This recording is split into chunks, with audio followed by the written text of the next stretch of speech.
Remember Nokia? Their phones were everywhere, until they were virtually nowhere. Today, no one's talking about their phones. They're talking about this.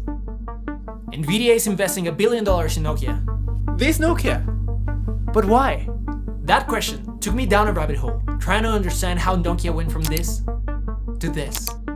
So I called a bunch of people who could help me understand. Turns out, it's far from dead. So what really happened, and why was everyone wrong about Nokia? These are some of Nokia's phones from 1997 to 2013. And there is really only one way to start this story, and it's with the Nokia 6110. The 6110 is a perfect example of why Nokia won in the mobile business.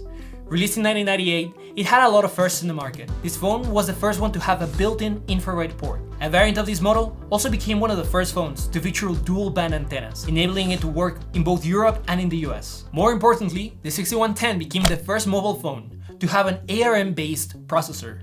This was a new chip architecture that was not only powerful, but also low power. This meant that you could finally have a more complex interface with graphics and icons, while also having a long-lasting battery. So 6110, absolute landmark phone for Nokia. Incredible product. This is Ben Wood, founder of the Mobile Phone Museum, which has catalogued over 2,800 phones, including the 6110. It had a really revolutionary user interface, which became the default, not only for Nokia phones, but for all phones. It was just so intuitive. And it was also the first phone to have the game Snake. This was like the biggest thing on the planet at the time. Everyone was playing Snake. My name is Taneli Armanto and I created the Nokia Snake game. We actually tried if we could include Tetris too, but it was left out, so only Snake stayed there. This phone represents the innovative gene that Nokia had. How it was constantly evolving and taking risks. This gene is what laid the groundwork for its next era. The indestructible bad boy, the Nokia 3310. Shoot bullets at it, throw it from 1,000 feet up, drop weights on it, and it will still work. This is a perfect metaphor for Nokia at the time. Released in the year of 2000, the 3310 sold 126 million units worldwide, driving Nokia to its peak, a valuation of around $270 billion. Nokia was so dominant, and bear in mind Nokia got to the point where they had nearly 40% market share worldwide. When you spoke to people about what phone you had, you just talked in numbers. You know, if you got a 3310 or a 2110 or a 6110 or a 5110 or a 7110, and everyone kind of knew the numbers. You didn't even need to say what it was. That is how good it was for Nokia. But then, something came to challenge the Finnish miracle. This is the part when things start to get rough for Nokia. But it happens to all businesses, and how you make a comeback defines who you are as a business. Marvel went through something similar in the 90s. It was so broke, it had to fire sale the movie rights of characters like the Hulk or Spider-Man, just to keep the lights on. But Marvel didn't just survive, it built a $30 billion empire. At The Hustle, we spent weeks deconstructing their exact survival-to-scale framework, and we put it all in the Business Comeback Playbook. It's a literal step-by-step on how to spot the turning point in your company before it's too late. If you're someone who wants to bulletproof your business against the next 12 months, this is for you, and it's free. Scan the QR code or click the link below to get the playbook right now. Now, back to Nokia. This next era is best exemplified by the Nokia N97. And we are calling it iPhone. Today, Apple is going to reinvent the phone.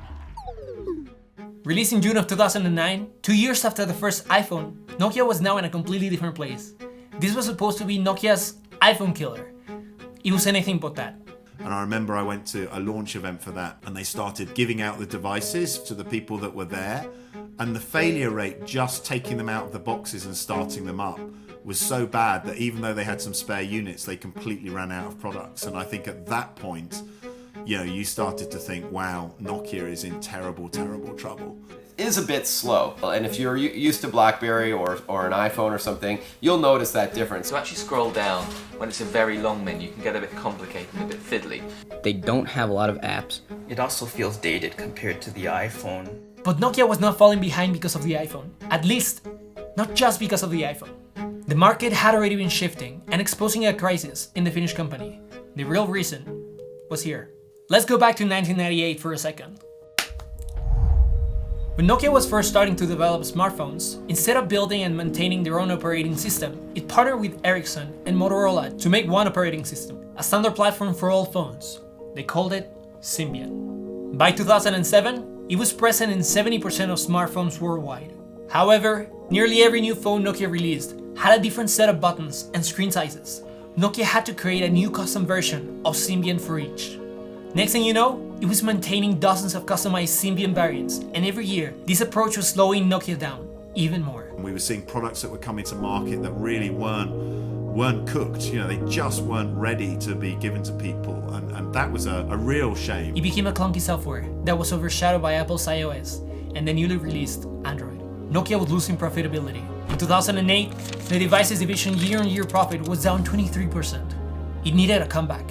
It needed the N97 to win. So N97 has been a tremendous success for us when it comes to how many did we ship and how much money did we collect. But it has been a tremendous disappointment in terms of the experience quality for the consumers, and something we did not anticipate. The N97 did not become the winning product Nokia needed. And in 2009, the devices division year-on-year profit fell another 43%. The following year, Nokia's market cap reached a new low of $30 billion, losing almost 80% of the company's value in 18 months. Nokia was on a downward spiral, and analysts were discussing not if, but when Nokia would go bankrupt. By 2012, Nokia hit a record low valuation of $7.5 billion. What could Nokia do to save itself? The answer might have been here the whole time. Now they're making brick phones again, but in what was here. The 6110 represented not just a major shift in how phones worked, but it cemented the pivot for Nokia away from its actual roots, telecommunications tech. Remember I told you about the 6110's dual band antennas? Those were a big deal in terms of telecommunications technology, and Nokia was really good at making technology like that. It was only starting in 1997 that Nokia started to refer itself as a mobile phone manufacturer.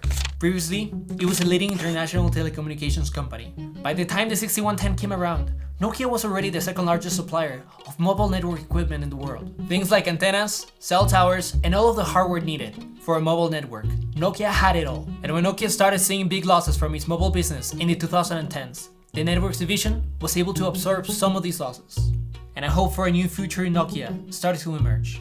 And in 2013, Nokia sold its mobile phone division to Microsoft for over $7 billion. It was clear that Nokia was no longer a phone company, but could it be a network company again?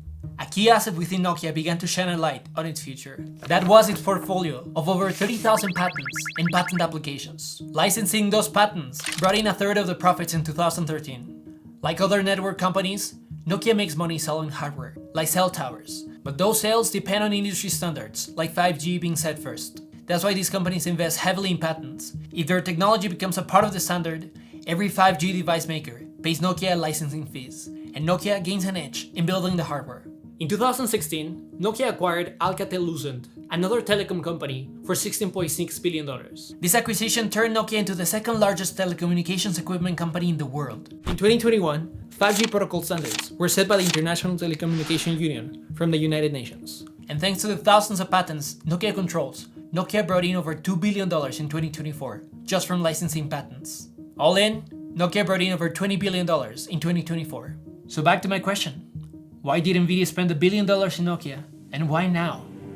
In their press release, Nokia stated the reason for this investment is to accelerate AI RAN innovation and lead transition from 5G to 6G. But what does that mean?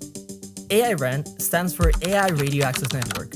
It takes AI models out of slow, far-off data centers and plugs them directly into the network itself, making them way faster and unlocking a fresh wave of use cases, especially for anyone running on Nvidia hardware.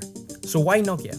Nokia not only has the R&D capabilities to push this forward and make it commercially viable, but it has cemented itself as a leading telecommunications company again, thanks to its broad library of patents. So much so that its hardware is already in all of the network infrastructure in America. If Nvidia wants to integrate itself into the infrastructure, partnering with Nokia was a clear way forward. In hindsight, it makes sense. Nokia couldn't win the smartphone war, so it returned to what it does best. Build on the hardware our digital world runs on. And who knows, it might get a chance to win again this time. If you want to keep learning more about surprising business comebacks, check out our video on how Carvana bounced back from a 99% stock collapse, and click the link in the description to grab our free report on the 7 brands that fell and fought their way back. Thank you for watching, and don't forget to subscribe.